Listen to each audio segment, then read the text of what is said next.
Magandang araw mga katulong. So gagala na naman tayo dahil nga sa linggo na naman ngayong araw, balinggo.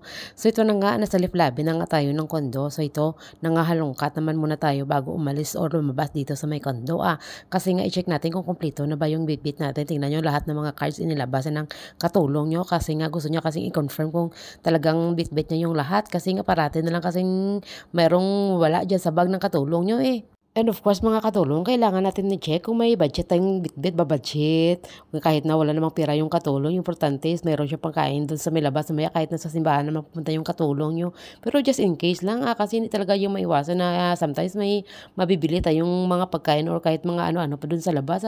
So tamang perang bitbit na natin mga katulong kasi wala naman tayong inipong pera kasi lumipad na yun sa may Pilipinas nung nakang araw yung ating sahod. Same as usual pa rin mga katulong. Late pa rin tayo nakalabas kasi nga kailangan ko kasing i-prepare muna ng yung mga kagamitan ng amo ko na dalhin niya sa trabaho. Kapag may trabaho niya kasi sa linggo is parating late yung katulong yung lumalabas kasi nga kailangan niya muna i-prepare yung lahat-lahat para sa kanyang amo. So ito na nga na dito na nga tayo sa may orchard pero before na ang Lucky Plaza na bus stop saka doon tayo bumaba. So dito tayo pumasok sa may MRT station na ito sa may Brown Line area.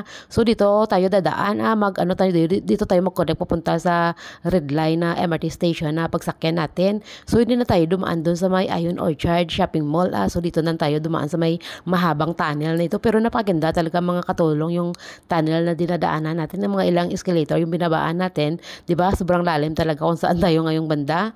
Tapos mga katulong, nung pag-akyat natin sa escalator nito, tamang-tama talaga nakabukas yung train na pwede natin pagsakyan papuntang Topayo. O di ba napakaswerte talaga ng araw na ito ng katulong, di ba napakaswerte. Kita nyo naman yung mga katulong nung pagpasok natin sa may train na pwede natin pagsakyan, di ba? Marami yung space, yung mga upuan na pwede yung pag-upuan. Di ko nga alam kung bakit mahilig talaga tumayo yung katulong nyo. So ito na nga mga katulong, after a few minutes, nakarating na tayo dito sa may Topayo MRT station. So maglalakbay naman tayo sa tunnel, yung papapalabas dito sa may sa Dalalanda sa tinatahak natin.